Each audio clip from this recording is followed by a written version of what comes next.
Nikki, that is your call, Chairman.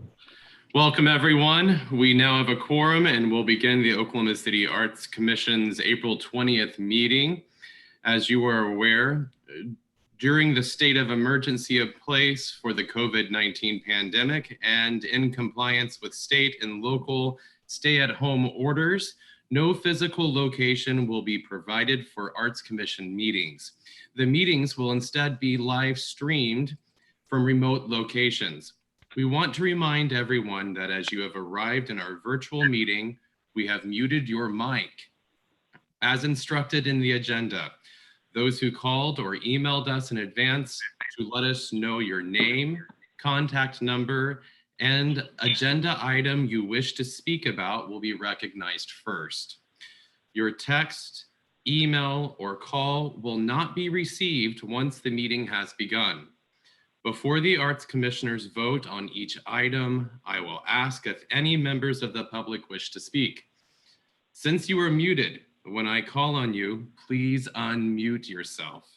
On a phone, you'll use *6 and then state your name and address for the record before you speak. On a desktop or a laptop, you'll hover your cursor over the microphone icon to remove the diagonal line or the diagonal red line.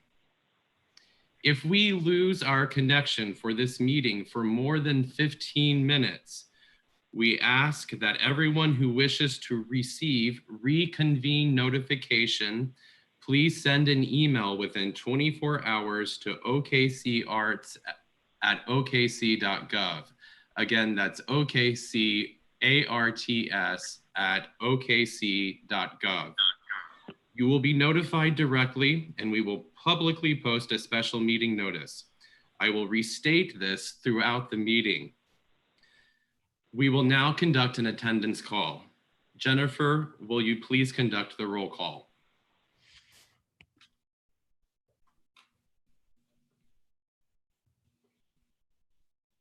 And I think, Chairman, I think because we're using this new standard that we can tell that there are 10 commissioners present. Would you like for me to state their names? I can list them, and please correct me if I'm wrong. Myself, Brian Chambers, Allison Barta Bailey, Scott Booker, Terry Cooper, Liz Eichmann, Jim Hassenbeck, Michael Owens, Meg Salyer, John Seward, and I apologize, Stefan Kovash. And here ends my list. Are there any others? That's who I had as well. Moving on to agenda item 2, approval of the meeting minutes from the February 17th, 2020 meeting. After everyone has had a chance to read the meeting summary, I'll entertain a motion and a second. I would make a motion. Oh, I think I need a button. Do I? Oh, got it. So that was Meg Salyer making a motion? Well, the screen says Stephen moved and Allison seconded. Okay. All right, I have a motion. Thank you, Meg, for your effort. I have a motion recorded by Stefan Kovash and seconded by Allison Bailey. Within this system, commissioners, please cast your vote.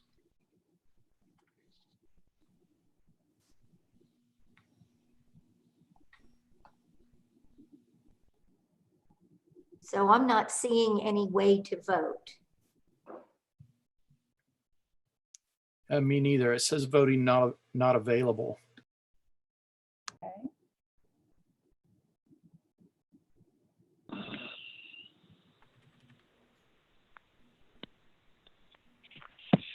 Let's just give us a minute to figure out our technical difficulty, and we'll be right back. Okay, so you should have buttons within your live meeting to select the voting. If you look at. Yeah, I don't have any button. I don't have any buttons either. Neither do I. I don't either. Neither do I. Should we switch to Plan B, Mickey? Yeah, Robbie, just call the roll then. Okay, let's go ahead and call the roll. I don't think Jennifer has a microphone, so I will do it. And then Jennifer, if you could record, please. You can unmute yourself. I did that. Thank you. Okay. Okay, is everyone ready to vote by roll call? Please. Ready? Okay, Commissioner Kovash, Aye. Commissioner Bailey, Aye. Commissioner Chambers, Aye. Commissioner Booker, Aye. Commissioner Cooper, Aye. Commissioner Eichmann, Aye. Commissioner Hassenbeck, Yes. Commissioner Owens, Yes. Commissioner Salyer, Yes.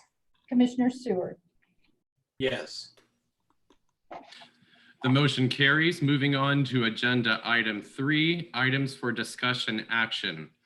I want to remind everyone that if we lose our connection for this meeting for more than 15 minutes, we ask that everyone who wishes to receive reconvene notifications send an email within 24 hours to okcarts@okc.gov. You will be notified directly, and we will publicly post a special meeting notice. I will restate this throughout the meeting. Agenda item 3A, Arts Commission AC 20-00007. Update to Oklahoma City Arts Commission's definition of public art, introduced at the January 27th, 2020 Arts Commission meeting, and referred to a special committee and deferred for discussion on February 17th, 2020. And further discussion on March 16th, 2020. Rather, that's incorrect. We canceled that meeting. And discussion action for today's date, April 20th, 2020. Robbie, will you please introduce this item? Yes, I will. And I think we're going to have a PowerPoint for this. So we're going to wait till that gets on the screen. Chair Chambers, this is Allison Bailey. I wanted to make sure that everyone is seeing on PrimeGov the yellow lit agenda items as we are progressing through the meeting. Is everyone seeing those? I am. Mine doesn't have the yellow on it. When whoever it was that captured the screen and started putting all the information on here, the yellow highlight isn't part of the screen that I'm looking at. Okay. Right, Allison, this is Meg, and I don't have the yellow either. I could see the agenda item, but it wasn't highlighted in yellow. Okay. I was just curious if we were all seeing the same thing. Okay, I'm going to mute myself. Thank you. Will staff or our Prime Zoom vendor please speak to this? So what that means, some people are just looking at the public view through Zoom, and they don't have their live meeting pulled up on that separate window anymore. So what Allison was describing with the agenda with the yellow item, that's the live meeting. That's the PrimeGov feature that you have to have open to be able to vote. The display that showed just the single, it's the white screen with just a single item, and then it popped up the vote at the end that showed that it passed. That's the Zoom meeting. That's the public screen, and that's what the public sees. So you have to have both screens. Okay. So Zach, can I transition this, or do you need to transition it for me? You will have to, if you want to pull it up on your machine, you can share your own screen, or I can go through it. Okay, I'd rather not disrupt anymore. So if you could go to the next slide for me. And then the next slide. Thank you, perfect.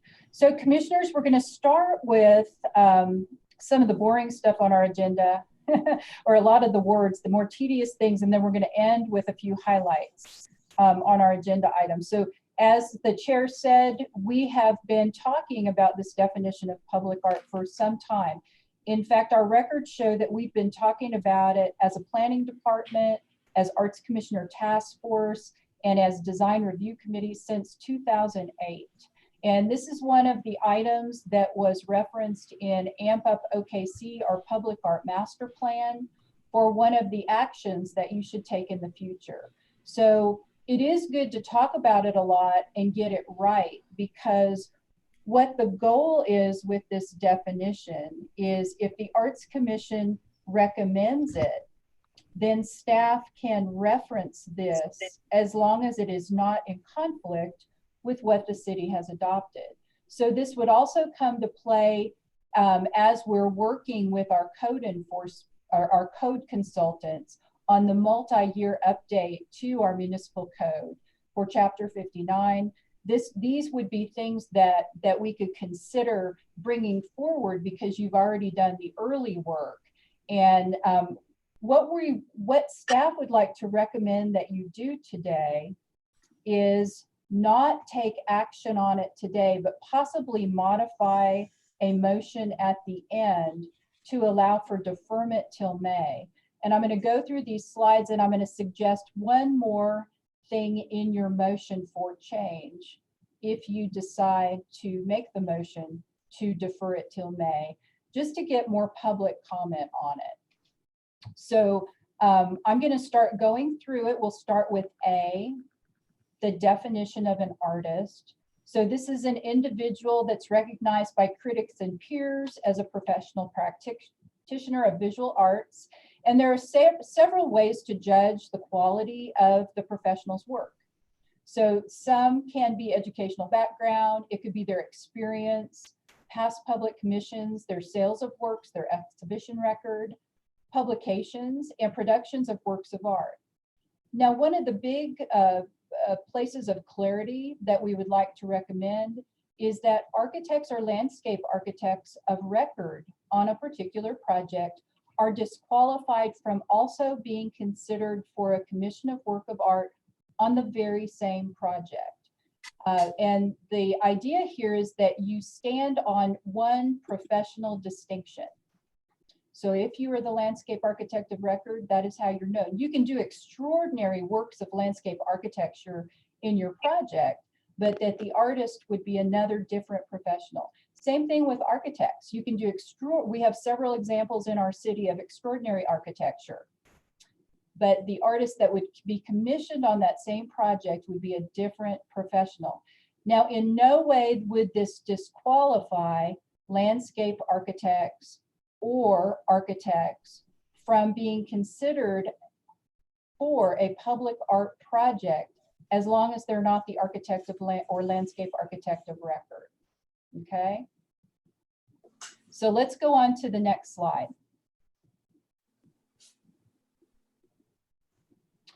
And then B, paragraph B, is stating very clearly that prior to any placement of a temporary or permanent work, an Arts Commission review application is submitted for evaluation by the Arts Commission, and that a permit shall be issued. Currently, permits are issued by the Development Services Center. And we've been talking now for a number of years that in the future, the Arts Commission may rather have permits for certain types of works of art that were not structural in nature issued by the Office of Arts and Cultural Affairs. So this would allow some flexibility to consider that in the future and that you could begin further exploring this. Let's go on to the next slide. So now we get to our definition of art. And ever since 2008, when the task force looked at this, they looked at definitions of art for several cities across the US, both large and small. And the definitions they liked the most were those that provided a great deal of flexibility. So you can see here by the list the imaginative use and interplay of all artistic media and disciplines, because these often change. That works of art need to be accessible in a public space. So if you cannot visually or physically access it, it is not called public art. It's original art and it evokes an experience or an emotion. It can take on a variety of forms and it looks at the site, the location and its context and the audience So this would mean that it is site specific. We don't just take a work of art and plop it to a site. It has to tell a story and it has to have some meaning at that site. And that's where we get back to 3. It evokes an experience or emotion. And then also works of art can possess functional as well as aesthetic qualities.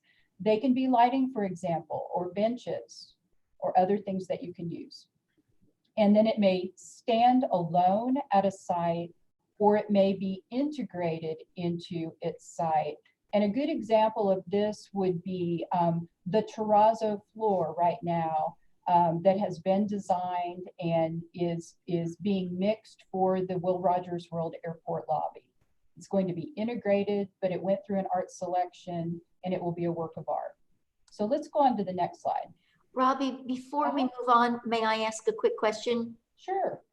Item 2 specifically says in a public space. Mm-hmm. Does that solve the difficulty that we've had with people's yards?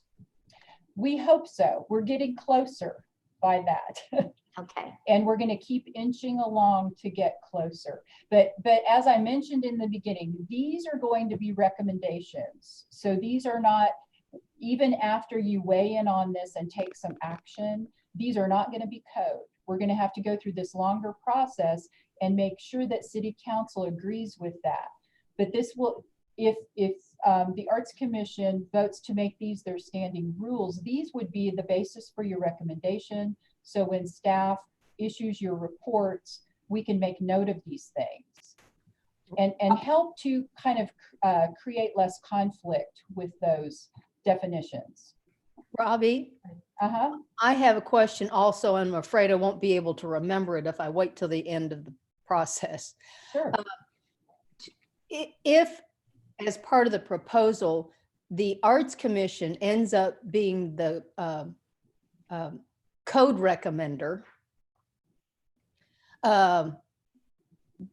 does that change the scope of what the Arts Commission does, since we are supposed to be a recommending body only? I mean, if we're giving the permits, if our scope is changed to where we're issuing the permits, are those permits only going to be advisory and still have to be approved by the City Council, or is it going to change where we actually are issuing the permit? So city staff usually issues permits based on ordinances and several internal policies. So the Arts Commission could either be a recommendation body or a quasi-judicial. And that's why we need to get these definitions and this recommendation to a point where staff can further evaluate it.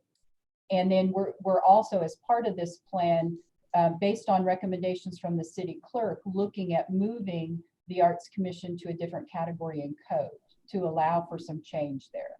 Does that make sense?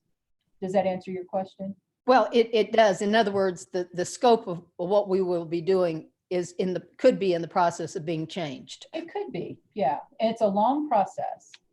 Welcome, Commissioner Loftus.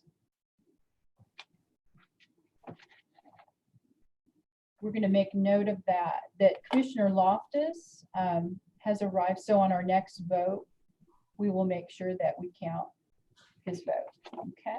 Commissioner Sweeney has arrived as well. He has. Thank you. Can you hear me? Yes. I'll shut up. Okay. Any more questions about this before we go on? Okay. Let's go on, Zach. Let's go to the next slide. So this was another point of deliberation quite a bit. We want to have categories that help us define how an applicant, an artist would apply for these ultimate permits, or if things would even need a review and a permit. So this is the direction that we have been going, that works would either be classified as permanent works of art, and these would either be structural, like a sculpture, or non-structural, like a mural, or they would be classified as temporary works, also structural or non-structural, but displayed more than 6 weeks, but less than 2 years. And then in February, when we discussed this, there was a motion to change the next definition to short-term works of art that would only be in place for a 6-week period. And that way it would be very clear which type of art someone was referring to. Okay, let's go on to the next slide. This looks a lot messier than it is, but I had to give you some color coding here to walk you through it because you've been talking about this since January. So then this is where we're talking about which types of art shall require review by the Arts Commission. So in the last meeting, we decided that short-term works of art that have a duration of less than a 6-week period may be subject to administrative review if they meet all of the recommendations that you've previously done. If they were structural in nature, they would even have to have engineering review because safety is one of your #1 things. And then short-term works of art, though, you decided could be permitted under a special event permit if it met those. That would be your recommendation. Are there any questions about that before I go on to #2? Okay. Now, #2, this is where I wanted, the reason that I highlighted this is at the last meeting where you heard this, you had also a different agenda item where you created standing rules and recommendation for review of works of art by design review committees. And this was specifically for murals. So at that time, we wanted to make sure that if a design review committee reviewed a work of art like a mural, that it wouldn't have to come back to Arts Commission. You were going, until the code update, you wanted to temporarily allow design review committees to issue a CA and then for the mural to get a permit.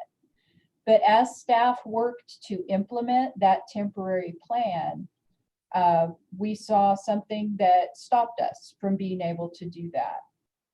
And that is the conditional uses for, it's a conditional use to have a mural, and it's very well orchestrated in the chapter 59 of the code, exactly the way we've been doing it. And it spells out that you must go to Arts Commission, then you must go to a design review committee if you're in a district, and then you seek a permit.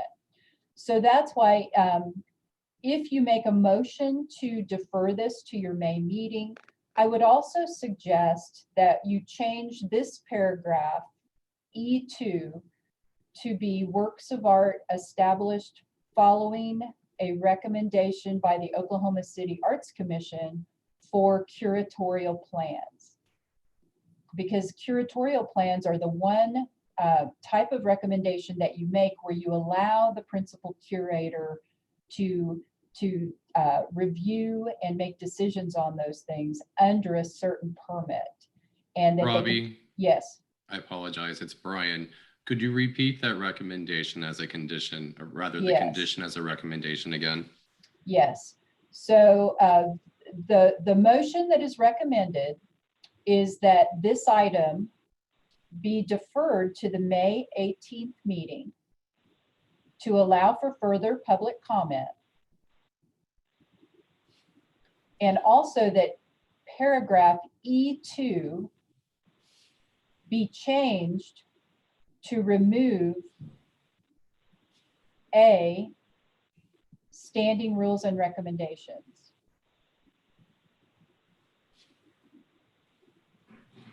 Thank you, Robbie. And that, let's see, can we go to the next slide, Zach? Yeah, that's it for that item.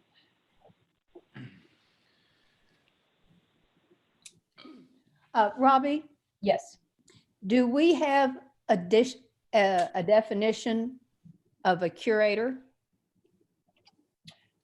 We have I think we have a definition in the pre-qualified pool. Yes, we do.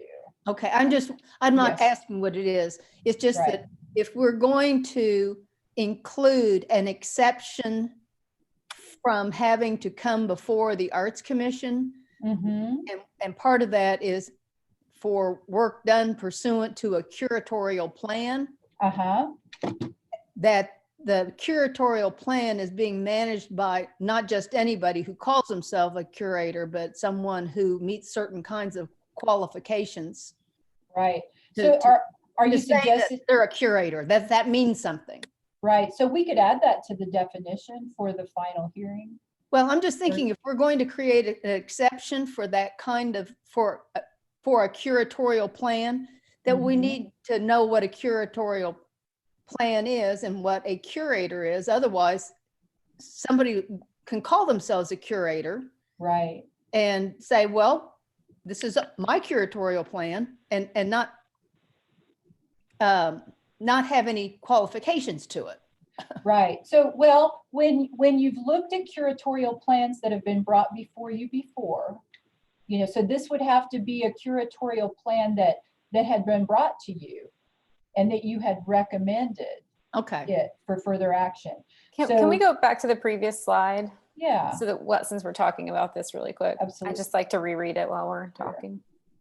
So when you've looked at curatorial plans before, you've looked at the experience of the curator. So often they have either, they have worked at a museum and are still actively a curator at a museum.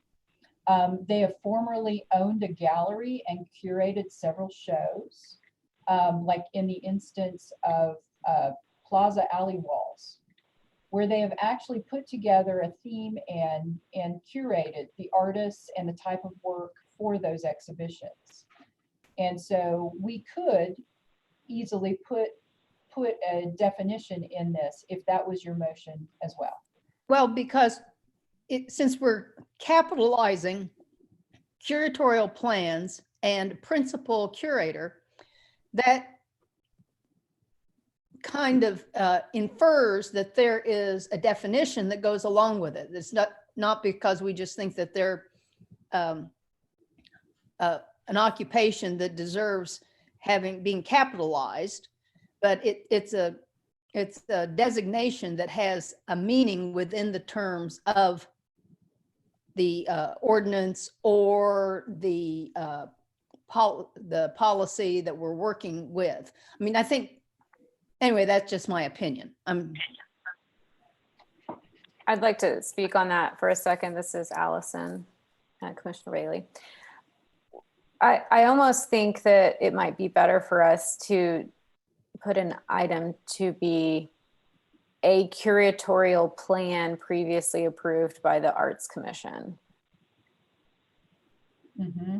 Instead, because I do understand what Commissioner Cooper is saying as it relates to defined terms in that item.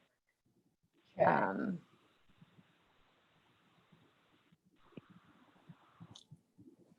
My question is then, how are new curatorial plans brought to the Arts Commission?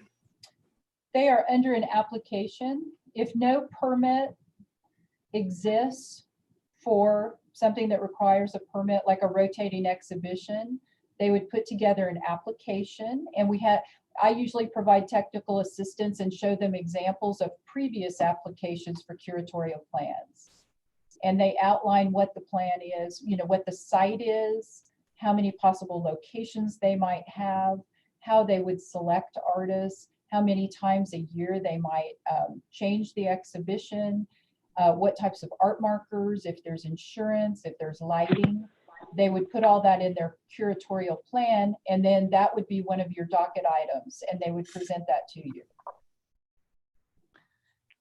So are you saying that once someone has an approved curatorial plan, then they don't have to come back for permission for whatever their plan ends up being, because we have given them the ability to make those decisions without having to come back? So the curatorial plan, the curatorial plan that you have recommended is only during the time that that principal curator that you have recommended is still in charge of that exhibition. If that staff person leaves, or if somebody leaves the state or the city and no longer is the principal curator, their replacement has to come back with a new curatorial plan. Okay. And the other things that are not exempt from further action are things like anything structural requiring permits and all of the code review, in addition to Arts Commission review. But yes, during the time of the principal curator, if you have reviewed their plan, and the other thing you ask for is you ask for annual updates. So they come back to you every year and they provide you with an annual update. This is how closely aligned my exhibitions have been with the plan I presented to you. Here are the changes I plan to make next year, if possible. If there are a considerable amount of changes, you may say, we would like you to reapply because this is enough of a change. We would like to evaluate it again. You know, so it's a constant conversation. But you're right, because they're professional curators that you've recommended, you give them a little more freedom. They have professional credentials in this area. So Robbie? Robbie? Yes. This is Jim Loftus. Brian, are there credentials for curators? They vary. Oftentimes it's based on education. Sometimes it's based on a body of work and experience. There are curators in our community who have a bachelor's or master's in fine arts, but not art history. But they have a body of work that has established their ability to call themselves, his or herself, a curator. So I think those definitions as listed based on education, experience, and a body of work is very similar to what we would expect from a professional artist. Other commissioners, please feel free to elaborate. I concur. Yes, that's exactly right, especially here. And you do see a lot of art history majors as curators, but that's not the only way to get there. If I heard Commissioner Cooper correctly, I think she was saying something about at least establishing some minimum qualifications. I think that's something we should definitely explore. Maybe not for this round of changes, but we should talk about it for the future. Mm-hmm. And for the record, that was Commissioner Kovash, correct? Yes. Yes, I'm sorry. Well, yes, I do think that we need to define what I think that we probably should have a definition of what a curator is in our context, but also in this paragraph 2B, I would think about adding, just a suggestion, curatorial plans under the oversight of the designated principal curator, that person has already been identified, and that not because if principal curator might be a definition that qualifies them to be a curator, but Robbie said if they change the curator, then we have to go back to the beginning for approval. So I think that as long as you're going to be talking about an exception to the application process, and one of those being curatorial plans under the oversight, not of just any principal curator, but under the designated principal curator of the plan, or something like that. It's getting plan in there a little bit too much, but. And Terry, this is Meg. I would follow that with what I think Allison's earlier comment was, which is approved curatorial plans. Yeah. Not just any plan either. Yeah. But an approved curatorial plan under the oversight of the designated principal curator. So both of those things have been sanctioned by or approved by, recommended by the Arts Commission. I would amend my answer to Commissioner Loftus's question. The scope of work we deal with is public art. And I think that should be stressed as well. A curator of easel paintings or photography may not have the skill sets that we need for art in the public sphere. They're very different scopes of work. If just to add to that list of definitions, if we're expanding it. This is Commissioner Eichmann. And maybe as we're looking at that definition, in some cases, it's not been a designated individual. In some cases, we've had sort of what I would call co-curatorial responsibility, whether it's by committee. I mean, Plaza District's a good example. Arts Festival. I mean, I think we need to sort of keep our mind open on what we mean by curatorial expertise. If we reference really just the approved plan here, then we kind of take into account all of these things, because if they veer from the plan in any way, then they're no longer following the guidelines that would allow them the exception to bringing each piece before Arts Commission for approval. And I don't know exactly what that language looks like, but I'm just gonna defer to someone else to draft that. But I think that we really just need, because I agree with Commissioner Eichmann, there have been a variety of curatorial plans, and they're very different and they're very rare when they come before Arts Commission. And I don't think that we want this to be a reason that we limit a curatorial plan in the future. As long as the applicant is abiding by the approved plan, then they should be able to execute the items they've included in there with only an update to the Arts Commission as we have requested it in the past during their application. I feel like this speaks to something that Commissioner Seward, and please correct me if I'm wrong, was hinting at, is that this allows no room for emerging curators. And we want some possibility of mentorship and growth in that field. And I think that answers much of it. Yes. Brian, this is Stefan Kovac. My original comment was related to an earlier version of one of the curatorial plans where the named curator could basically just appoint whoever was on the board or the committee or the group without any kind of oversight or background check. And I think we need to be a little bit tighter than that, but I agree with all of what, leaving room for emerging curators and those sort of things. But there needs to be a little bit of oversight. We can't just say, okay, I'm out of town, why don't you do it this week? One thing we could do, Chairman Chambers and Arts Commissioners, is we could send this back to the special committee and staff could work with the committee. We could present the 3 curatorial plans we have in place, and staff could do a little research on definitions for curators, and then bring back that recommendation to the Arts Commission along with this at the May meeting. Bobby, I like that.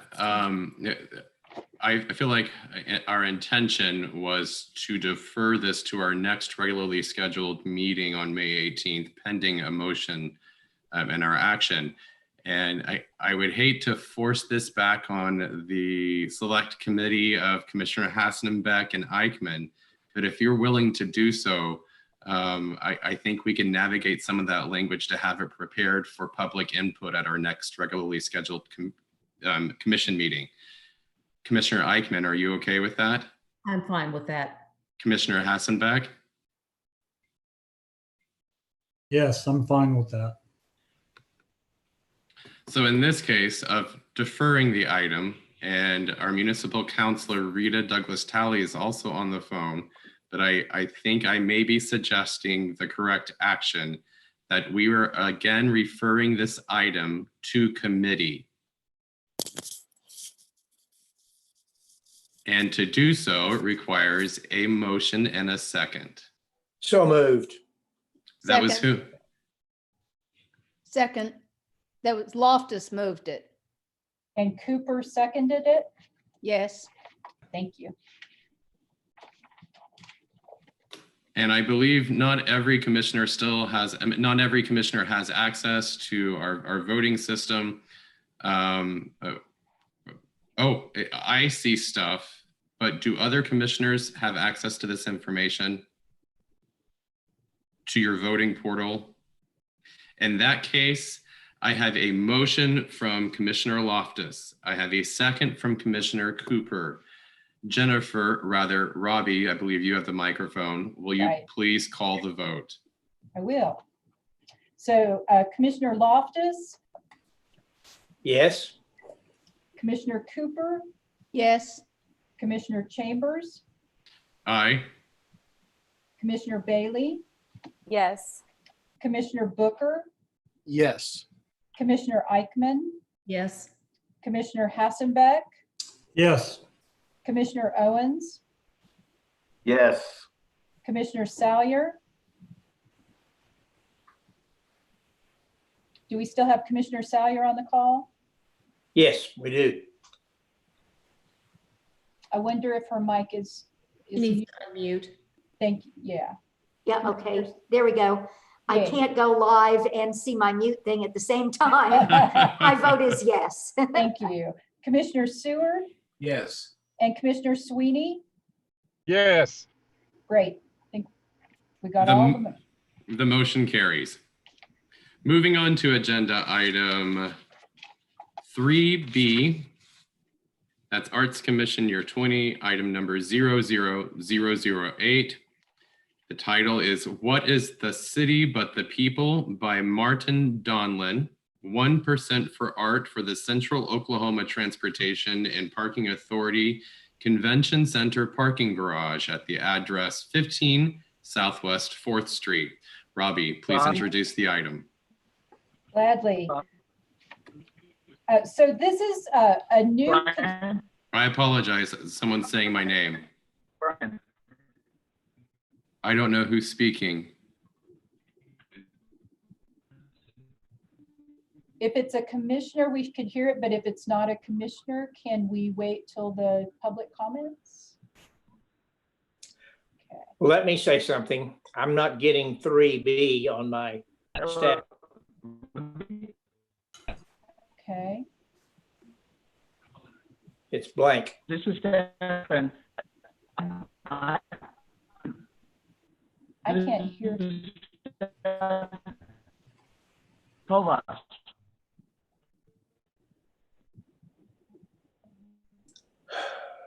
I apologize for anyone on the meeting. This is technology and Yeah, I think it's Commissioner Kovash, but I think he's getting bad connection. Okay.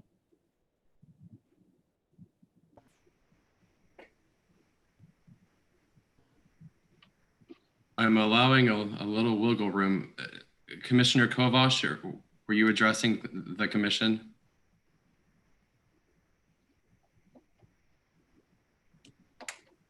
Unfortunately, I believe. Unfortunately. Commissioner Kovacs. I apologize to whomever is speaking. The Wi-Fi signal is too low or the bandwidth is. My vote wasn't recorded for the last vote. My name wasn't called. Mickey, can you tell? I think, was he roll called last time? Was Commissioner Kovash roll called? Was he? I believe so. Is that what you think he might be saying, that maybe Yes. I skipped his vote? Is that okay? Because I have a dot by his name. I don't So if know. I just skipped heard it- roll. Okay. Commissioner Kovash, can you nod your head if we skipped you on the vote? Yes. Mickey, is there any way to back up and change the vote to show Commissioner Kovash's vote? Or can we record it separately for the minutes? I would just recall him for the vote and then we can add him into it. Okay, just go ahead and recall it right now. Okay, so we're going back to 3A for the vote, right? And since it was a motion made by Loftus and seconded by Cooper, right? Yes. Yes. Okay, so we're going to start again. Commissioner Loftus.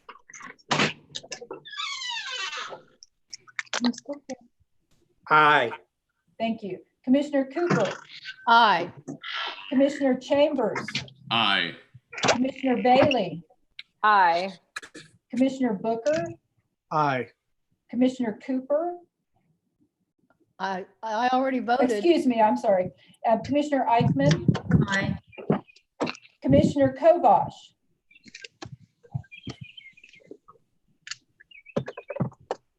Commissioner Kovash. Yes. Was that a yes? I heard a yes. Okay. Commissioner Owens. Yes. Commissioner Salyer. Yes. Commissioner Seward. Yes. Commissioner Sweeney. Aye. Thank you. Commissioner Hassenbeck votes yes also. I skipped you again. See, this is why Jennifer does this part, because she's so good at it and I'm horrible at it. I am so sorry. Based on the numbers, and I think every voice present has been has cast his or her vote, the motion carries. We are now moving on to agenda item 3B, AC 20000008. What is the City But the People by Martin Donlin, a 1% for art for the Central Oklahoma Transportation and Parking Authority Convention Center parking garage, address 15 Southwest 4th Street. Robbie, please present. Okay, Zach, could you back up to the previous slide, please? There we go, right there. So this is the orientation. You can see the Oklahoma City Boulevard there to the north of a multi-use building to the north of this parking garage. And the parking garage is situated just east of the Omni Hotel, and it is just north of our new convention center. So if you can imagine, west of that Omni Hotel there on your screen would be Scissortail Park. And then north across the Oklahoma City Boulevard would be the Chesapeake Arena, okay? So that's kind of your orientation about this. And you can see there in red what the architect requested, because we always work with the architects when we're integrating artwork.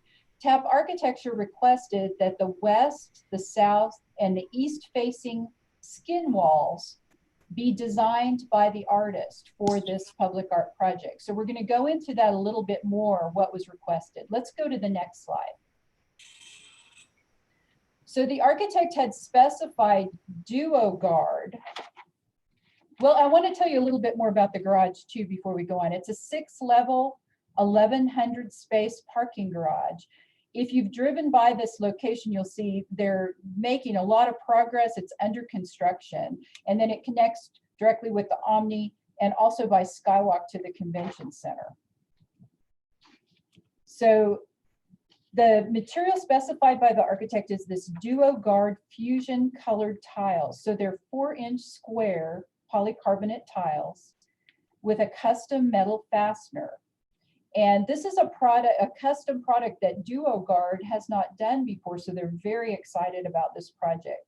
They will be installed on vertical steel cables that are spaced almost 5 inches apart. The tiles come in 102 standard colors, 3 different finishes from clear to matte. And building code specifies, like you can see in one of these, it's kind of a checkerboard effect, that the skin walls allow for 50% coverage for proper ventilation. So this was one of the most difficult things for the artist selected for the project, was to try to design in like this checkerboard fashion. So the project budget summary was prepared by the city engineer, and the The total budget for the construction project was $32 million, budgeted construction cost a little over 26 million, and the 1% for art allocation is $262,240.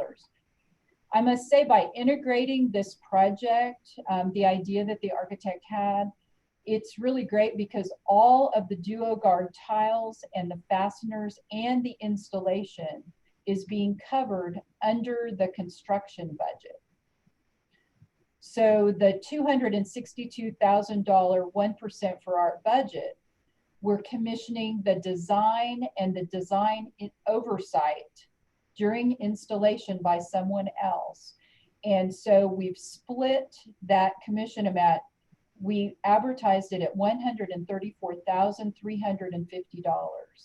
And this took in mind artist fees for something of this budget, and also the time we thought that staff thought it would take to provide oversight during installation, because we wanted to make sure that the artist directed that so that the subcontractors don't have to go back and do over anything. So to tell you a little bit more about it, on December 6th of last year, we did an RFQ call to artists out of COTPA's Board of Trustees, and it was advertised on December 11th. The deadline for submissions was January 8th. And then the committee met on the 14th of January and chose 3 finalists.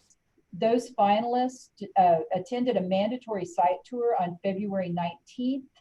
And the site tour, as you know, they visit the construction site and they get a lot of information about what's going on around it, especially in a site like this where everything is being newly developed.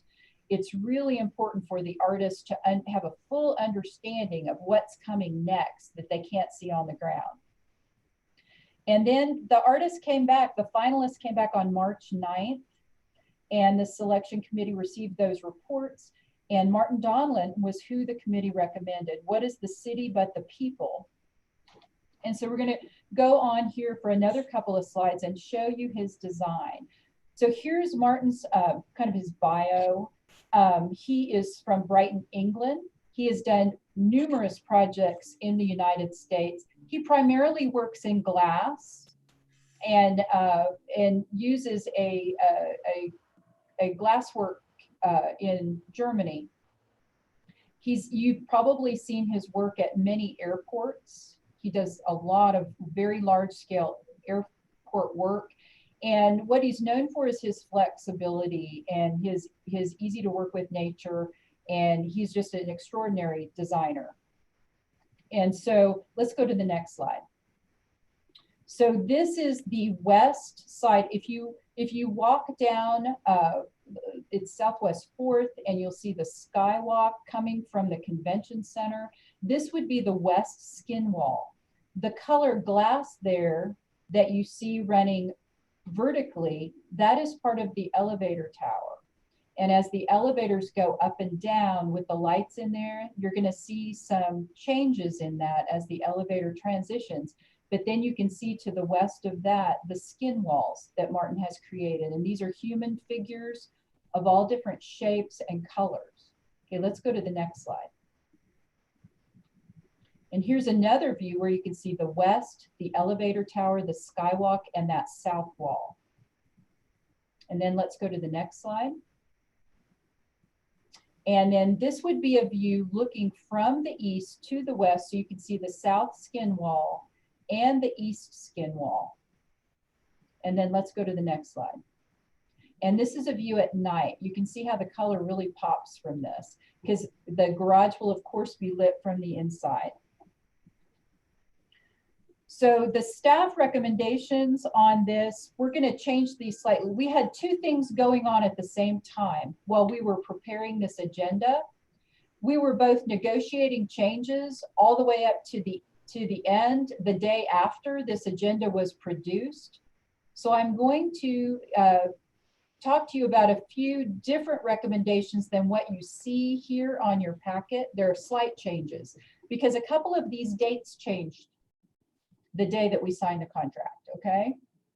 So staff is recommending that you recommend with conditions to the COTPA board, that's the Central Oklahoma Transportation and Parking Authority, and that you, for a final contract.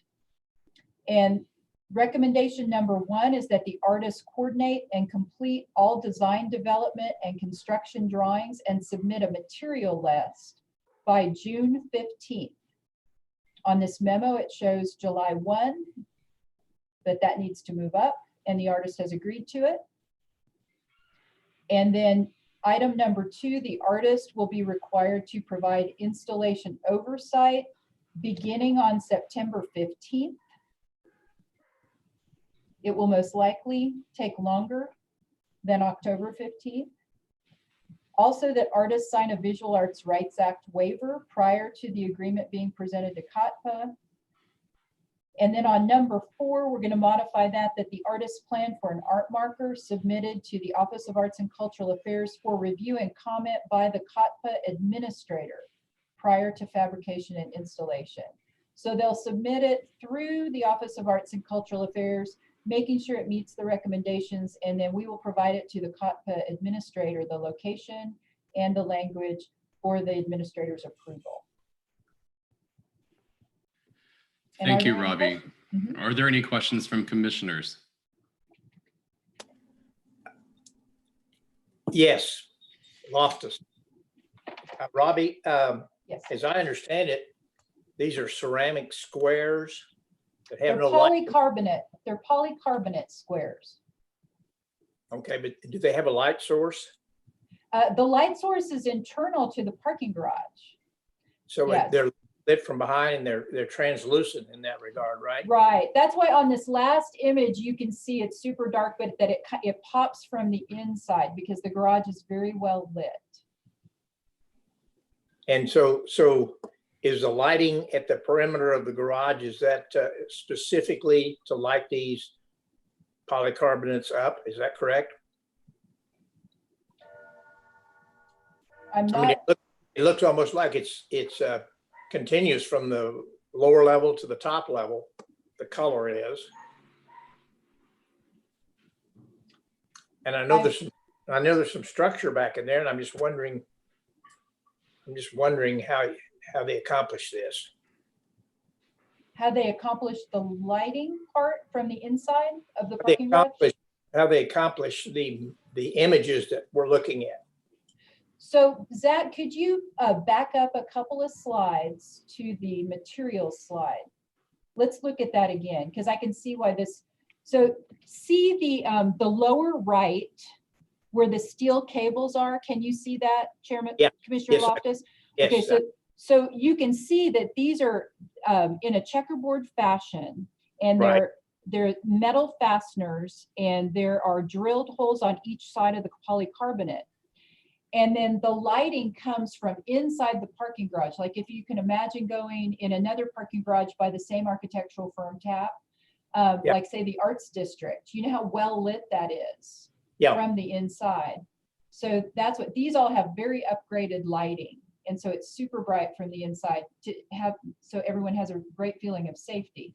And so that's how these are lit, is it shines through. Also during the day, just like in the Arts District parking garage, the sunshine from the outside of the parking garage shines in, and you can actually see colors on the ground like you do in the Arts District parking garage. And this was something that the artists talked about a lot on their mandatory site tour. Okay, and my second question has to do with just stuff that I know about. Is somebody providing errors and omissions insurance on this installation for long-term success? Yes, You these know- are all the general contractor. This is all under the general contractor's contract with the city. So you know how those are bonded and they have all of the different, you know, I haven't personally reviewed a lot of them, but I know that they're a lot longer than an arts agreement. And I would think that they're based on decades of experience working with these kinds of projects. But is that something that the architect's providing or the artist is providing? Or do we know? What, the errors and omissions? Well, the insurance that if those little fasteners fail. That's what I'm getting at. So For that should be under the contract with how a traditional building architectural contract would be. Maybe Commissioner Hassenbeck has a lot of experience with these kinds of public projects. Commissioner Hassenbeck, could you tell us a little bit more about that? Not specifically. However, if the artist is on the architect's team, then I would assume that the architect of record is therefore the ultimate responsibility. If the owner hires the artist and assigns that artist to the architect, then that's where I get a little fuzzy. I'm not sure how that would work. But if the artist is a consultant to the architect, then the architect's E&O could cover it, right? Yes. So Or it should be able to. Can I get back to one thing, and this may help clear this up? So the architect specified this specific material and the fastener and obtained and created construction documents, and these were bid and contracted through the general contractor. Does that help clear up this? I mean, all of this was specified by the architect, not the artist, okay?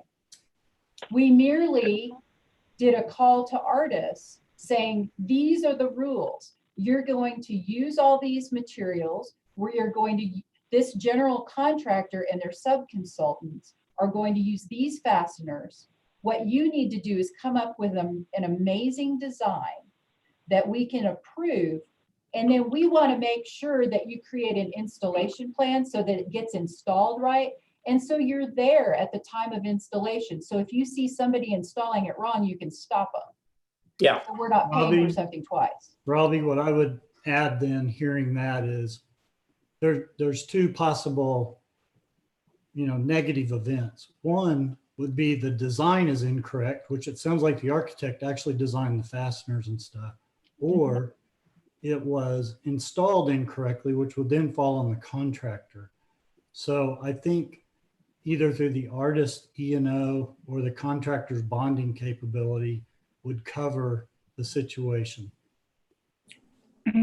Jim, this is Anthony. Yeah. I've been listening into the conversation, and I think you're I apologize to interrupt, Anthony. Could you fine. please state your full name and address for the record? Yeah.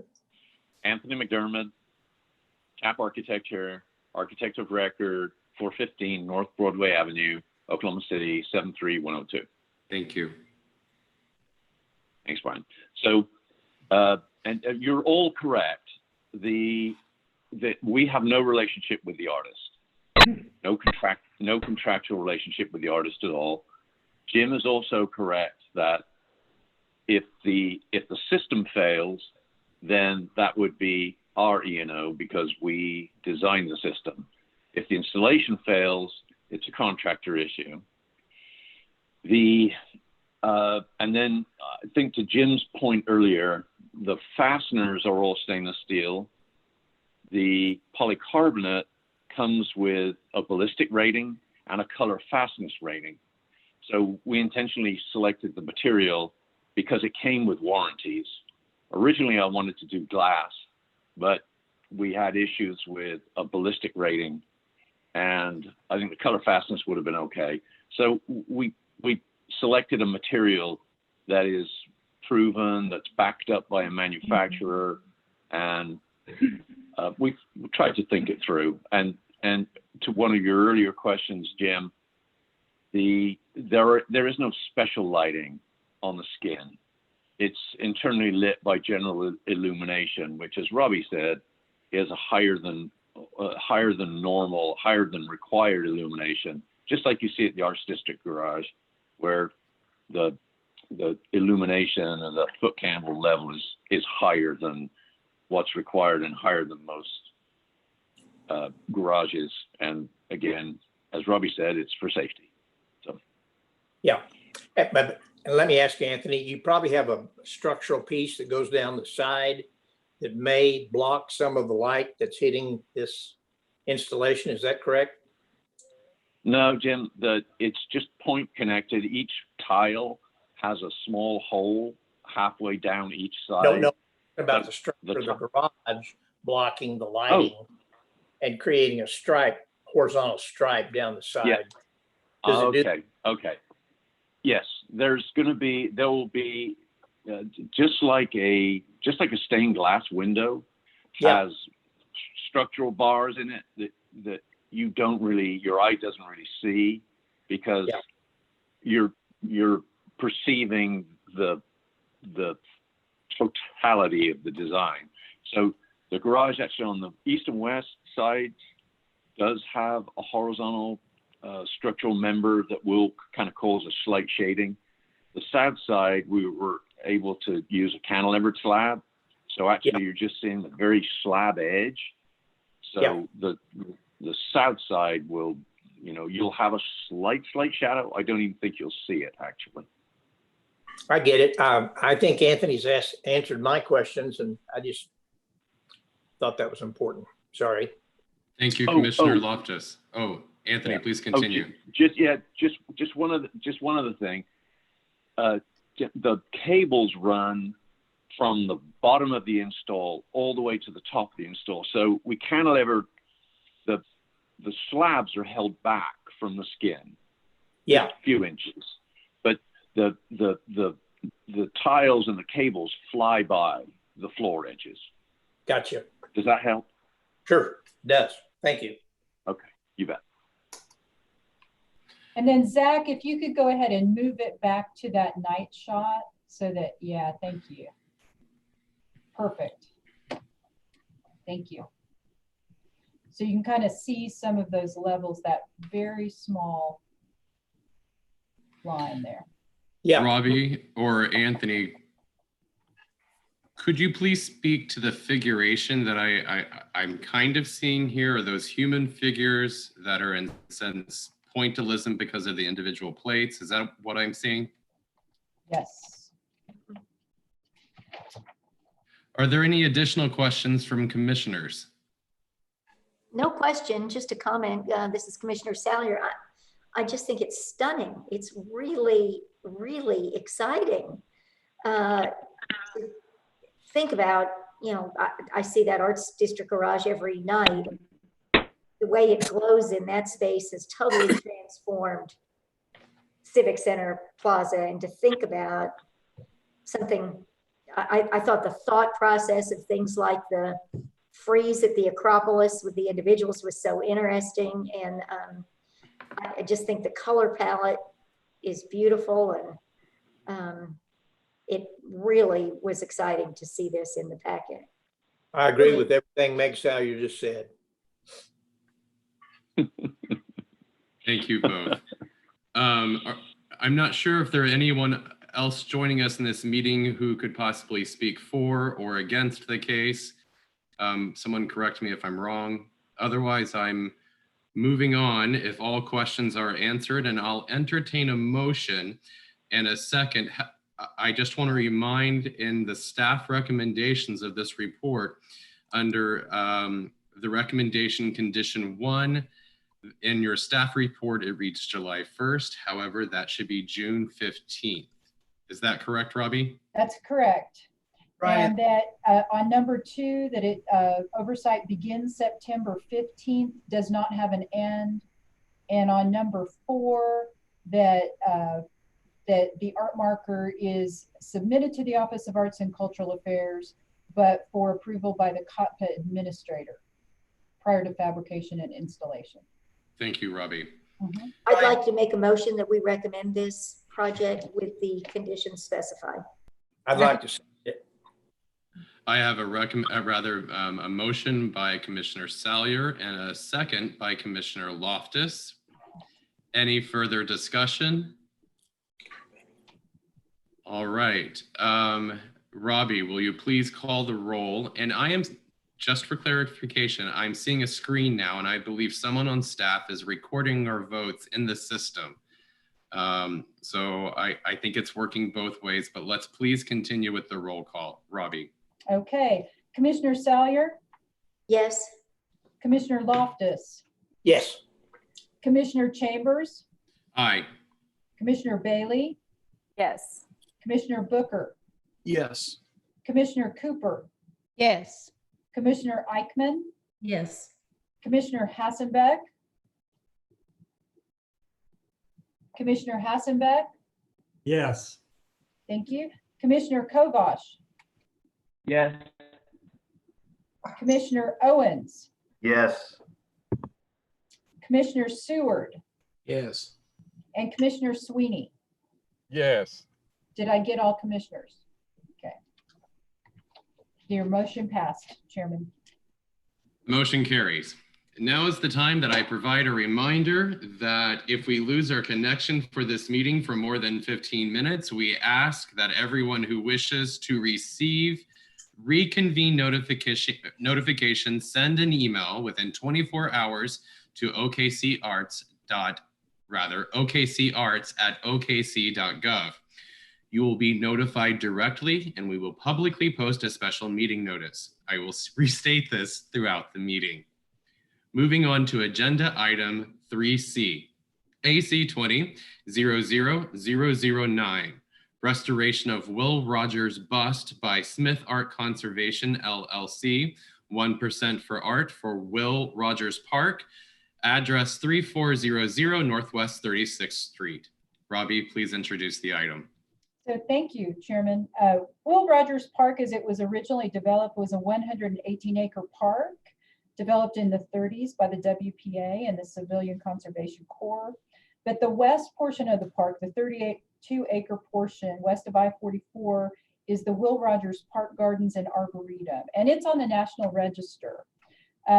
There is some of the contributing items in the district are the Memory Garden, and the entrance to the Memory Garden is by a steep stone and concrete stairway that leads down from the higher embankment to the east. And it was designed and constructed by Henry Walter in 1954. And there's a stone bust of Will Rogers by Lawrence Tenney Stevens displayed in the garden. In fact, through this project, we've been in contact with the director of the foundation for Lawrence Tenney Stevens, who knows the sculpture well, and he is pulling his files, and he may even have some of the original material, because that's kind of what the artist would do, is he would go ahead and save some of the stone material back in his files, just in case in the future that we needed it. So we're really excited that we've made contact with him. The last assessment of the city's art collection was performed in July of 2019 by Shakura Maynard, our summer course credit intern from OCU. And she noted that there were significant issues on the end of the nose, the bottoms of the ears, and some of the top right ear. There was pitting all over the surface of the sculpture. It really needed to be cleaned. There was a lot of moss and mold, some cracking on the right shoulder. And so you can see as Zach moves through some of these images, you can see how some of that deterioration has occurred. The restoration of this project has been cleared through the municipal counselor's office.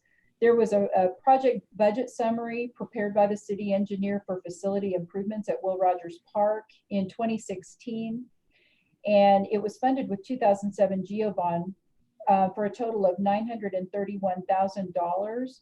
The total 1% for art budget for this project is $7,542. And with the Parks Department as the primary client on this, they requested that the funds be used to restore this bust because people really love it. On February 24th, we issued a request for qualifications to the art handlers and the 3D artists in our pre-qualified pool. We had a deadline of March 11th. One response was received from Smith Art Conservation LLC. And you might recall that name before. Smith Art Conservation is the same group that we hired last year to clean the Land Run Monument, and they did an excellent job.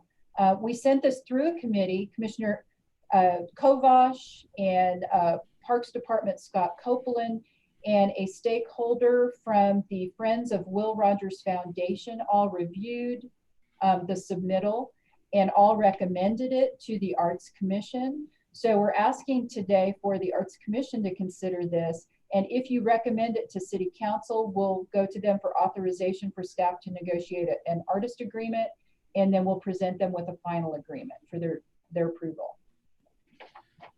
Thank you, Robbie.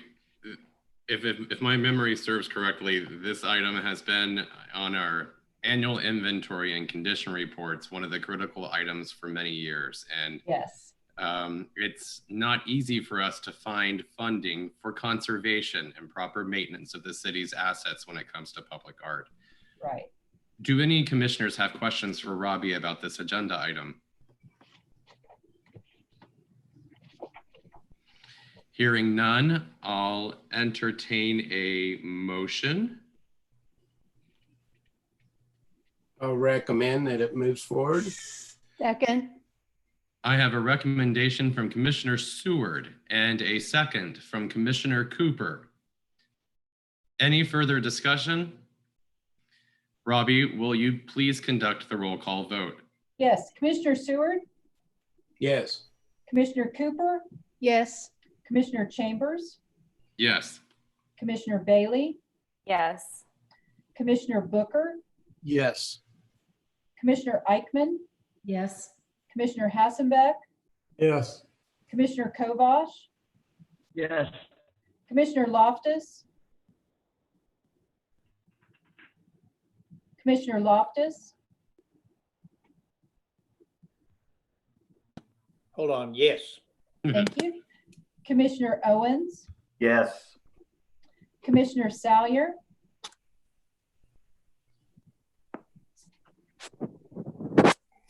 Commissioner Salyer? Sorry, yes. Yes. Thank you. And Commissioner Sweeney? Yes. Great. The motion carried, Chairman. The motion carries. Moving on to agenda item 3D, case number AC 20-00010. Recommendation for additional conceptual design report by Studio KCA, 1% for art for Upper Scissortail Park, address 403 South Robinson Avenue. Robbie, please introduce the item. Okay, we're going to bring up the next part of our PowerPoint. Here we go.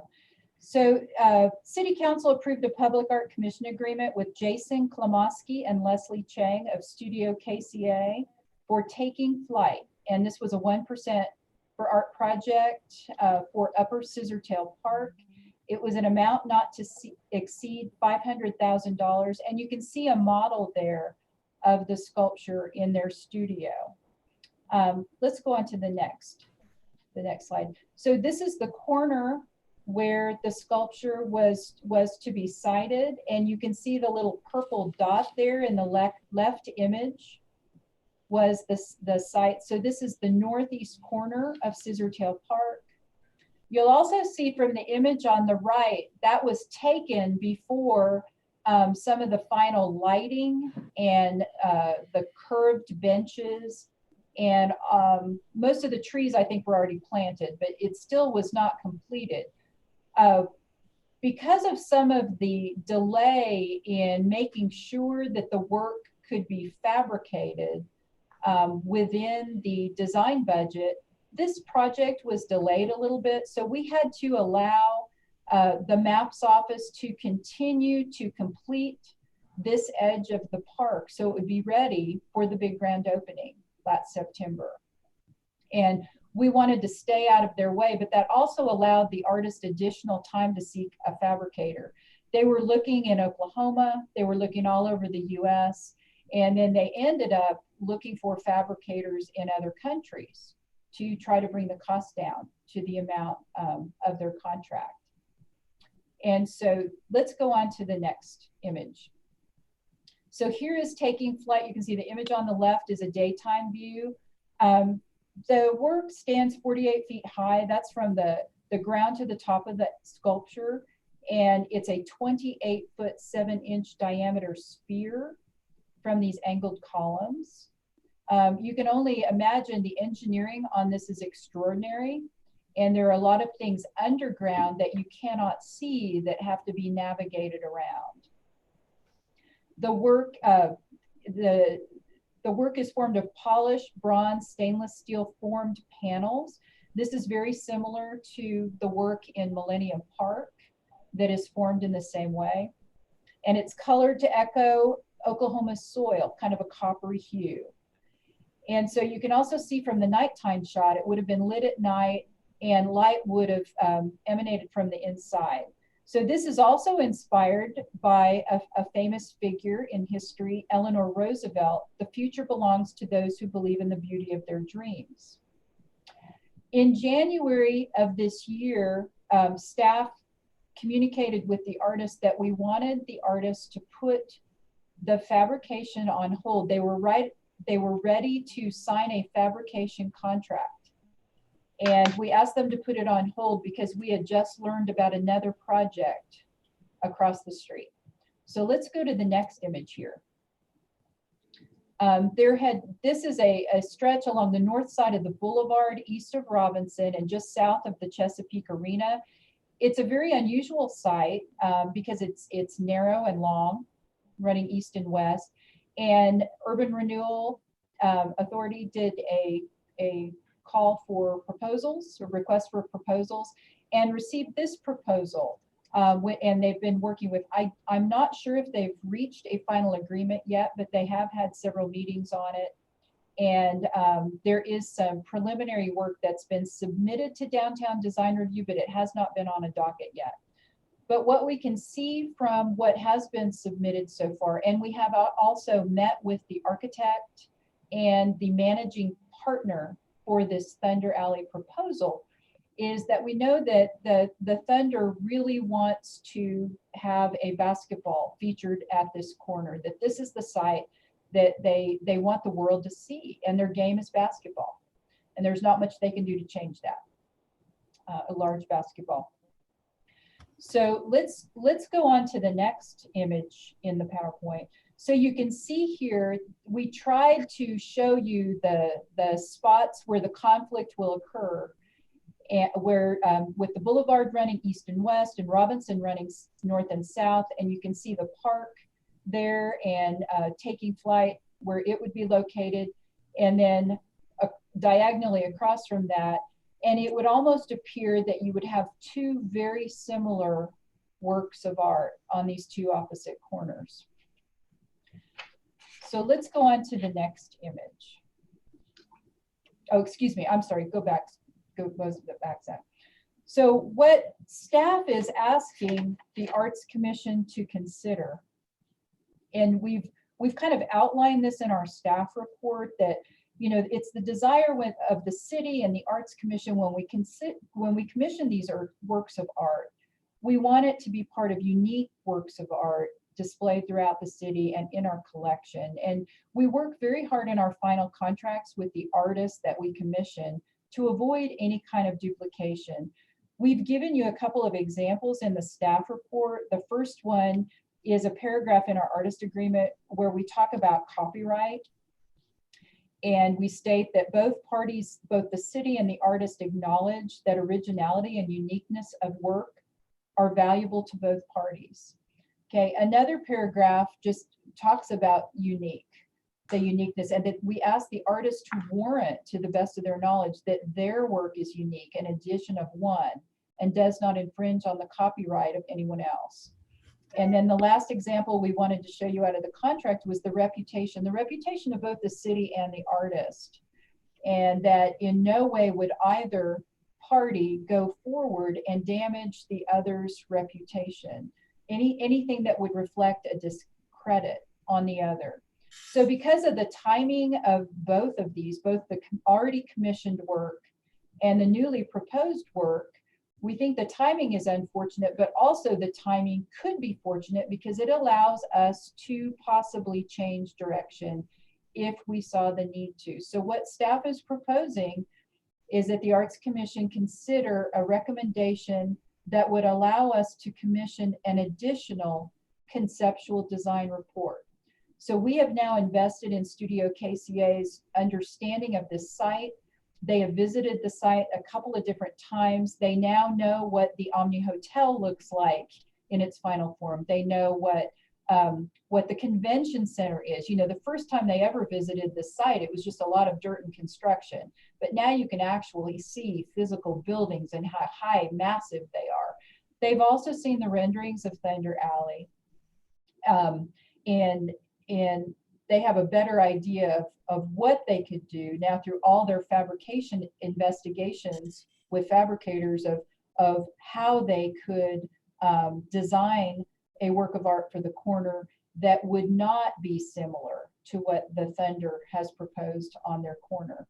So for the cost of a conceptual design report, a few months ago, the Arts Commission recommended new fees for that. We actually think we can come in at the same budget or possibly even under budget. And let me explain why. Because we had to let construction continue on the Scissortail Park corner to get ready for the grand opening, the MAPS office had recommended to us that we keep a large amount of our budget back in contingency. And we have almost $49,000 that we kept back because we knew we would have to tear the plaza back up, possibly relocate some things, potentially move a couple of trees, possibly relocate a light, and also some benches. So that was a significant amount of money. What we would like to do, and you can see here in our recommendations, is go ahead and pay for a conceptual design report so the artist can propose a new work that goes directly to the same committee that originally reviewed this. And that they get the committee's comments and possibly even generate from those comments a final conceptual design report that once the committee recommends it could be brought back to the Arts Commission. And if you agree this is better for the city, we would take that then to City Council and ask their permission to amend the agreement with the artists. So some of the conditions we've stated on your memo in our recommendation is that the selection committee be involved and that all of the concepts, schedules, and budgets would be part of this conceptual design report for you to evaluate later, and that the new concepts require as little disruption to Scissortail Park's amenities as possible. So this would include all lighting, benches, and landscaping to ensure that we would not need to spend those dollars. And then I'm open for questions. Any questions for Robbie from commissioners? Robbie, what is the budget, if you could, please? Yes. So the total, the budget on this project was $692,000. And then we set a commission amount at $500,000. We had a very large administrative budget set aside because originally we had wanted to do a public art master plan. And if we needed to, we could forego that, but that would certainly be supportive. We had selection costs on this project of almost $40,000. This is one where the Arts Commission had wanted world-class artists. So we had very high fees, in our schedule because this is a very large, one of the biggest commissions since Skydance Bridge. And you also wanted a national juror. So that's why our selection costs were a little bit higher. And then we had money set aside for contingency. Robbie, I may not have been very clear. What is the budget that you're proposing for the redesign? I'm sorry. So for Studio KCA. Yeah. The conceptual design report fee is $7,500. Wow. So that includes developing new concepts in the entire conceptual design report and presenting that to the committee. That seems very reasonable. Absolutely. Well, the artist really wants the opportunity to come up with a different design now that they've seen what is proposed across the street. I had a question. Whose project is the Thunder Alley RFP that went out? Who just asked that? Sorry, Anton Morton, 1611 Northwest 16th Street, just publicly here. Whose project was that was organized through the RFP for Thunder Alley? The Oklahoma City Thunder basketball team. Okay. Are there any additional questions from commissioners?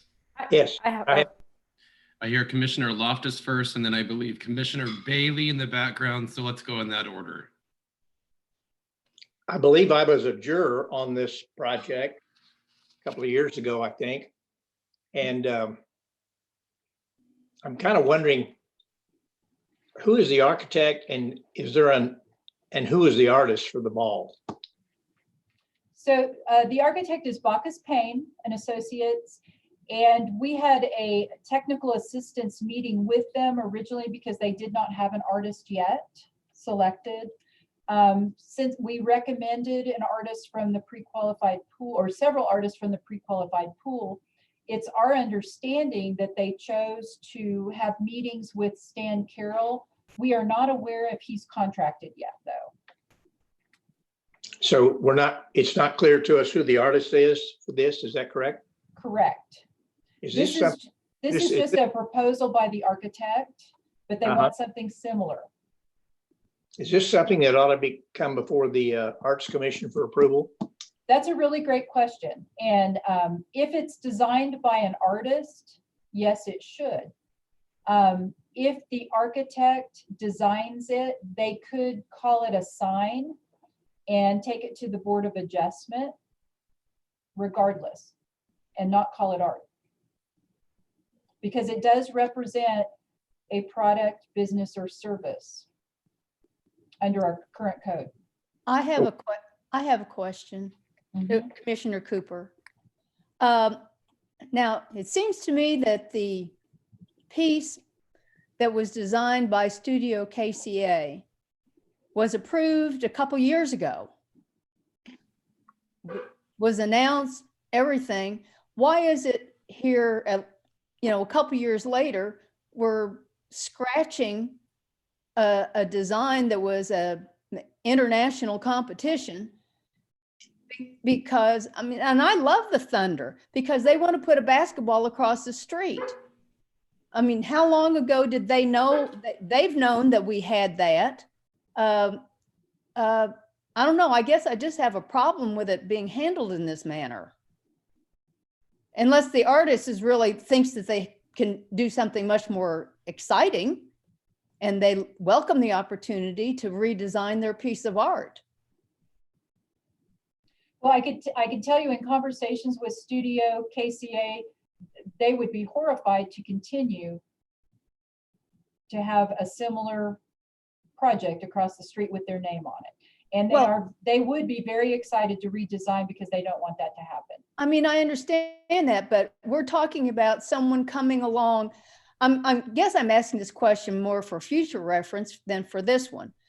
We know that this community has a lot invested in the Thunder, and we know that we have citizens in Oklahoma City who are who are very, very invested in the Thunder, and we want them to do well, and they're a shining part of our community. But we had an international competition for a piece of art, and we're getting ready to scratch it because somebody else comes along much later and wants to kind of compromise the piece of art by putting in something that has a similar shape. Are we going to set a bad precedent here for other stakeholders to King's X on these competitions just after the fact? That doesn't seem fair. That doesn't seem fair, and it doesn't seem fair to the other participants who participated in the competition, who very well may have had different designs.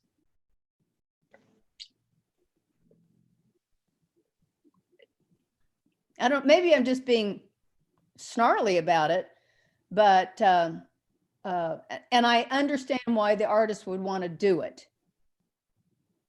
And so maybe we don't really have a choice, but this does not seem to be like, I mean, maybe this type of thing is done all the time and it's just my lack of knowledge of the area. But it doesn't, I kind of worry about our credibility going forward with international artists in designing works for us once we select them, that the approval is going to be withdrawn because locally someone who's important to the community decides to come up with something close by and they won't look companionable together.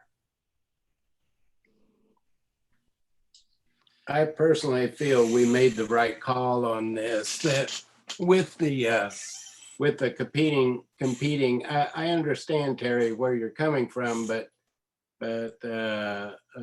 we know what kind of pull the Thunder has and the organization has. I think we've made the right call by letting Studio KCA come back with a different proposal. And I think they're excited about it.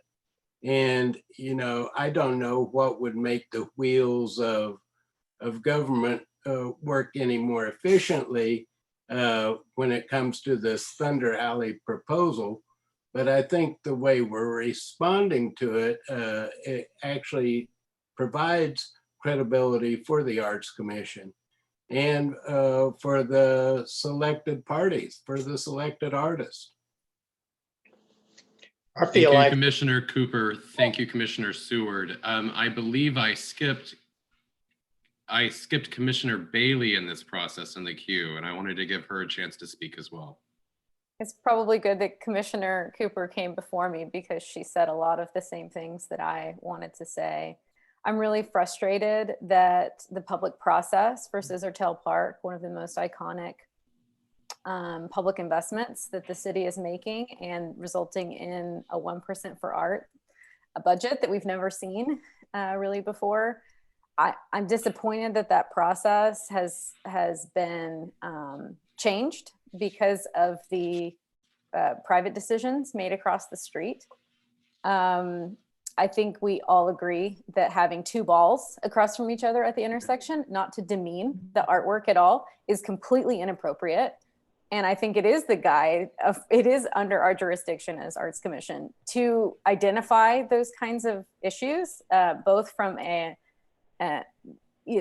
respect for the artists, but also to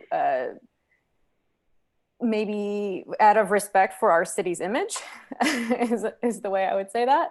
I really liked the piece that the selection committee had picked out for Scissortail Park, but I also really trust the selection committee. I trust our staff and I trust the artist that was selected to make lemonade out of these lemons and come up with something even better and something that will be the iconic piece of art at this intersection, no matter what's done in the private sector around it.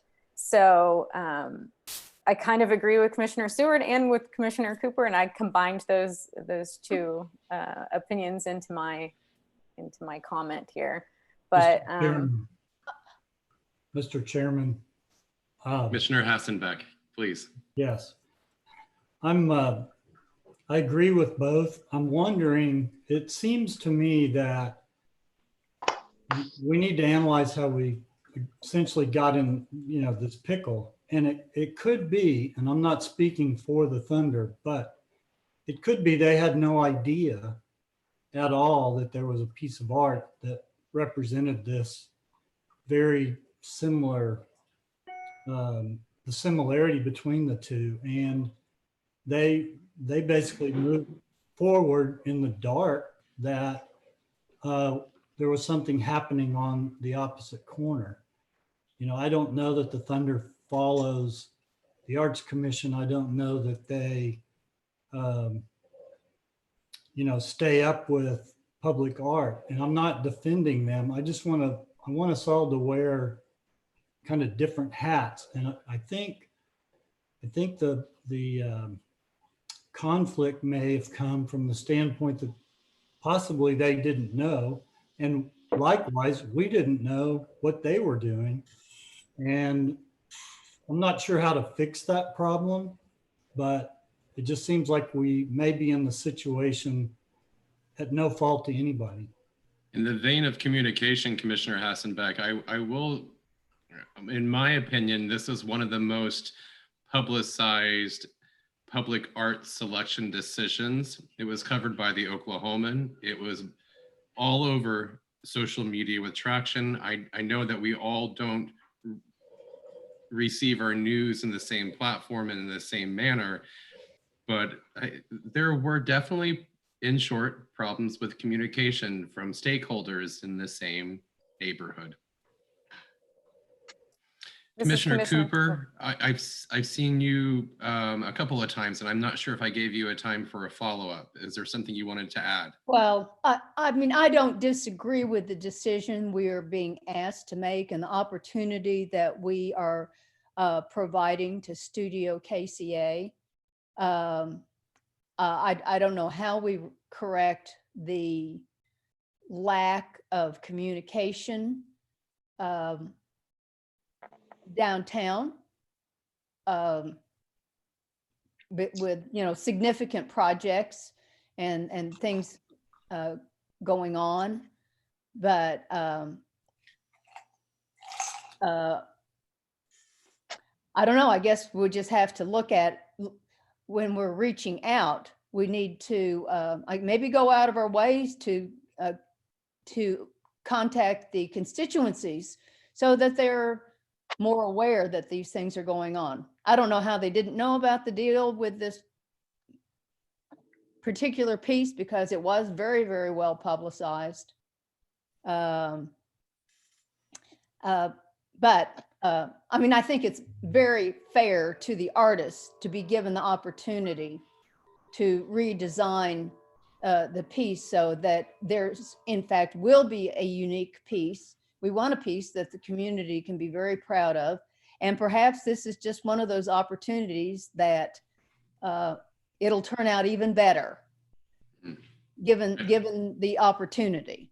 Because I certainly agree that two round orbs across the street from one another would not be complementary. Thank you, Commissioner Cooper. I believe I have a queue between Commissioner Hassenbeck and Commissioner Salyer. Did you want to speak as well? I would like to just. Please, Jim. I'm thinking how communication might be better.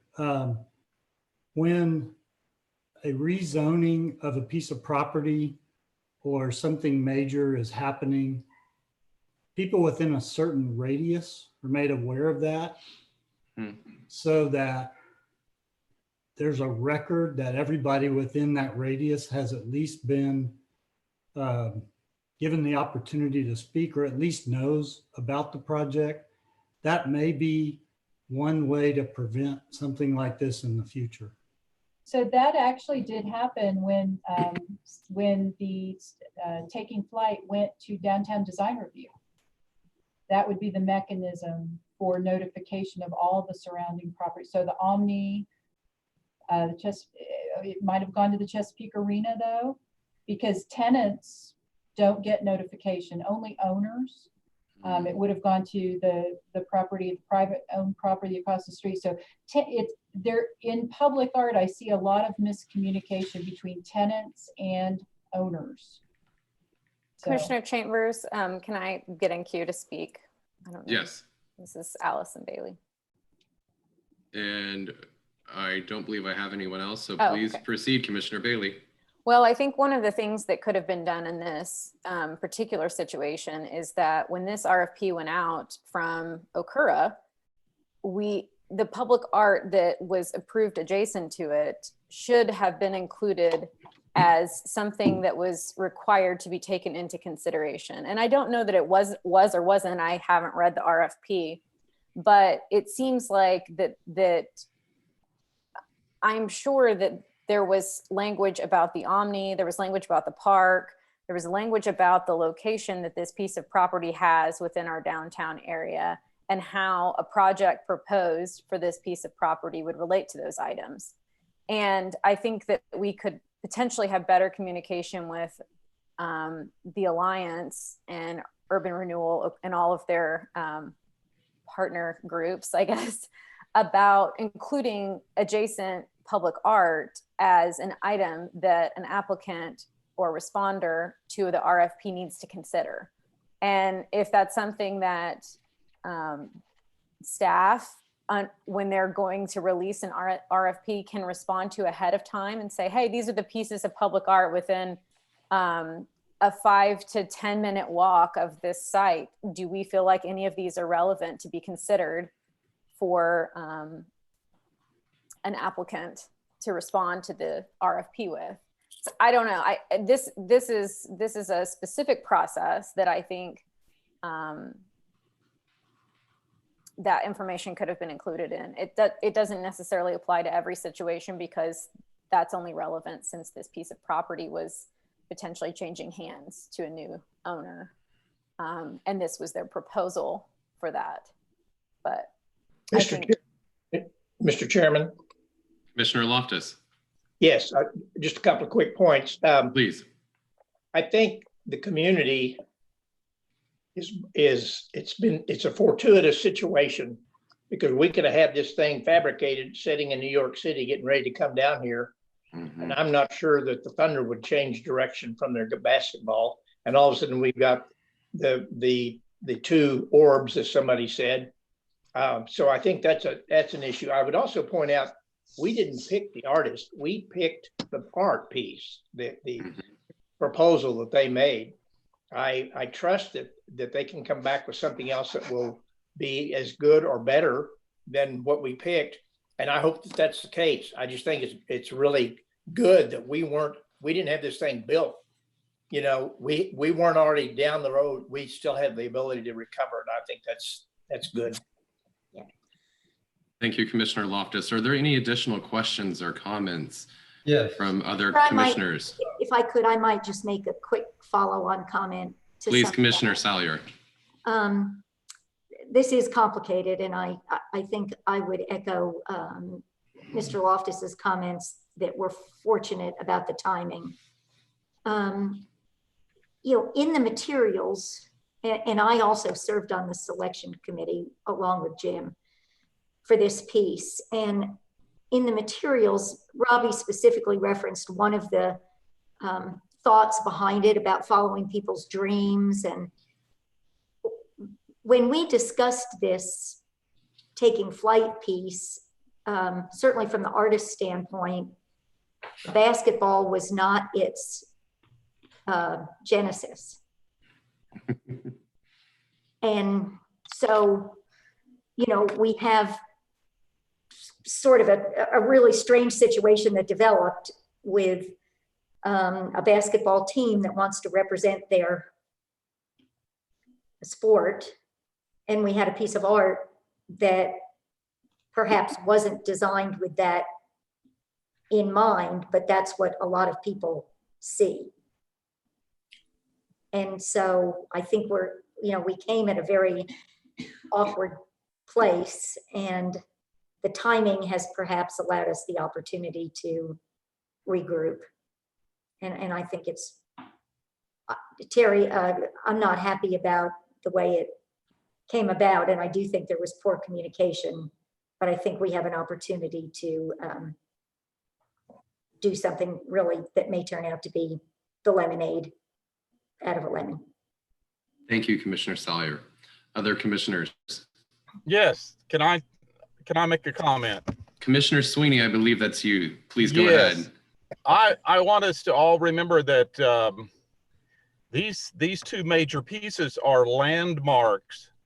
And so when people visit our city from out of town, imagine the confusion if you told somebody on the street, go down to that giant sphere. Well, there are two spheres. So not the silver one, but the red one. And so I think this is a great opportunity to take it in a different direction, because I love spheres. I think they're beautiful shapes, and they work well with architecture, because architecture has a lot of square edges. So spheres are very, very beautiful to me. but I think this is an opportunity where we need to look at another option and see what this see what these artists can come up with that will truly be another landmark. So we can tell people, yeah, go down to this other landmark down here, because we're really creating something for the future, and I think it needs to be the best that we can do. So that's my comment. Thank you, Commissioner Sweeney. Other commissioners, comments or questions? Hearing none, are there any others on the meeting who would like to speak for or against this case? Yes, this is Anton Morton. So I represent a lot of artists and help navigate the process of public art, not just in Oklahoma City, but other cities as well. I think it's important for me to open by saying that the reputation of the public arts programming in Oklahoma City is exceptional. I hear outstanding positives compared to many other Metroplex programs and internationally as well. So we've got a really good reputation here. It is obviously a very sticky wicket, and from the aspect of arts, something has to change. You can't control the private entity. But as someone who protects the rights of artists, especially in contracts, I can see how from the artist's standpoint, obviously the studio would not want to lose a commission opportunity of this nature, nor would they want to face a situation where they have something so similar opposed to their work. I also see how the city they're in a position where they're forcibly moving this change, which has been contracted based on something private that's happening. And I also know that the selection on the RFQ was the project, not the people. With that in mind, I think it would be beneficial to add a future contract stipulation in larger contracts that suggests that if the artist comes into a conflict, which is to cease the project at no cause of their own, a certain percentage of their allocated artist fee be awarded to them and the RFQ be reissued. Thank you. Robbie, would you like to speak to any of those points? So that is very similar to one in our contract. And we talked about that internally quite a bit. We feel that we've progressed so far with this particular group of artists. They understand the site, its soils, its conditions underground. They've been able to study it now for over a year. And we feel like we've invested a lot of money in their understanding, and to see a new artist group come in and to have to evaluate all those things, we'd even lose more ground. So that's why we thought it would be in the best interest of the city and the operator to continue to work with this artist group. But that's something we always consider because we do have language to that effect. Thank you, Robbie, and also thank you, Tony. Any additional comments or questions from commissioners or those speaking for or against the case? Hearing none, I will entertain a motion and a second. And if needed, I have the staff report in front of me, and the staff recommendation, which does not constitute requiring the commission to make this decision or use this language, but the recommendation is to commission an additional conceptual design report by Studio KCA for 1% for art for Upper Scissortail Park with conditions. The recommended conditions include: 1, payment to Studio KCA be made in accordance with conceptual design report policies. 2, that Studio KCA work with the selection committee to present the report and seek comment and feedback from the committee and revise final concepts, schedules, and budgets prior to presenting to the Arts Commission for final evaluation. And 3, that new concepts require as little disruption to Scissortail Park's amenities as possible, including lighting, benches, and landscaping. I move for recommendation. I have a Second. motion from Commissioner Seward. Second, And I'm sorry, who was speaking? Commissioner Eichmann. And a second from Commissioner Eichmann. Any further discussion? And to restate that, that was the motion as recommended by staff with stated conditions. Correct. No, hearing no further discussion, Robbie, please call the roll. Okay, Commissioner Seward, Yes. Commissioner Eichmann, Yes. Commissioner Chambers, Yes. Commissioner Bailey, Yes. Commissioner Booker, Yes. Commissioner Cooper, Yes. Commissioner Hassenbeck, Yes. Commissioner Kovash, Yes. Commissioner Loftus, Yes.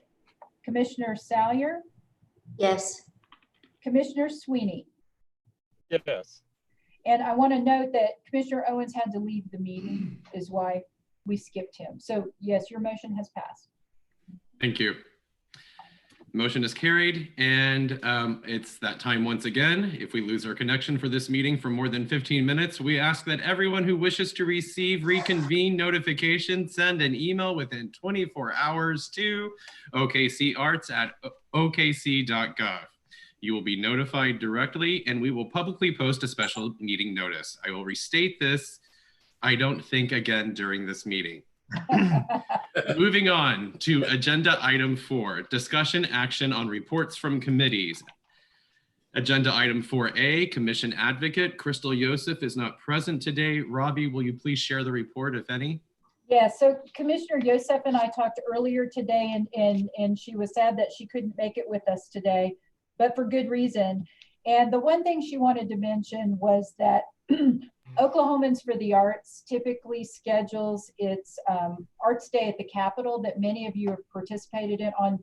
They had it scheduled for April 22nd, and of course that has been canceled. And she just wanted to make sure that everyone understood that and to be looking for the date when that is rescheduled. It has not been posted as of this morning. I couldn't find it, but we'll make sure that that gets to you when it's reposted.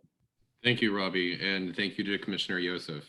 Moving on to agenda item 4B, Air Force Monument. Co-chairs Commissioner Salyer and Commissioner Seward. Any reports to share? Just a couple of few words. I did become aware that the protective fencing around the sculpture had fallen down, and Robbie quickly contacted Parks today, and they've been out and replaced the fencing. So that's important for the project. And we continue to have some conversations about potential relocation sites, and more to come on that. Thank you, Commissioner Salyer, and thank you, Commissioner Seward, for your continued work.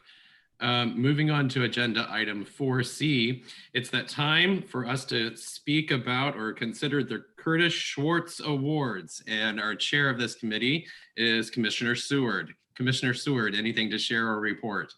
Well, since Allied Arts, who we were looking forward to requesting funding from, has been in the middle of their own fundraising and or lack of really at this point because of the current situation. I haven't pursued it with Deborah at this point, but I shall as soon as things open up a bit. Understandably, of course, Commissioner Seward, thank you. Moving on to agenda item 5, report from staff. Project reports. Robbie, anything to share? Yes, just that the project report is attached, and I did want to make a distinction for the commissioners. So if you see on social media, we've been posting a lot of progress shots of construction. And I did want to make you aware that public art installation, mural painting is not allowed under the governor's order right now. Construction is. So if construction, like with integrated art projects, because general contractors can proceed, that is allowed. Construction of foundations is allowed, but anything like murals, painting, or public art installation is not currently. So I just wanted to make sure commissioners knew that, and because I've been getting some questions about it. So. Thank you, Robbie. Moving on to agenda item 6, comments from commission members. Starting from me, I want to make one clarification on our agenda item 3A back in the very beginning of this meeting, almost 2 hours ago. We make it a point, and this is probably already made clear, we said next May meeting, and I'm pretty sure we said the date of our regularly scheduled May meeting, which is Monday, May 18th. The other thing that I want to add is Robbie, Randy, Jennifer, Rita, the staff who are often associated with us, are always associated with us, working with the commission to make sure we stay on the right path. You've been an incredible resource. Also, we are the first, I believe, the first board, committee, or commission to use this new platform of prime.gov. So we had a lot of eyes watching us navigate this new technology, and some of the staff members particularly holding at least my hand, staff hand, and many of ours through trainings. The city clerk's office, Francis, thank you to you and your team. Also, public information office, Zach Nash has been on this call helping us, or this teleconference helping us. Anytime it's technology or in the digital world, he's usually the one leading the cause. So thank you to all of those mentioned above. And finally, thank you to all of our commissioners. You've exhibited an incredible amount of patience and, I dare say, grace through this transition. Thank you all. Be safe and well.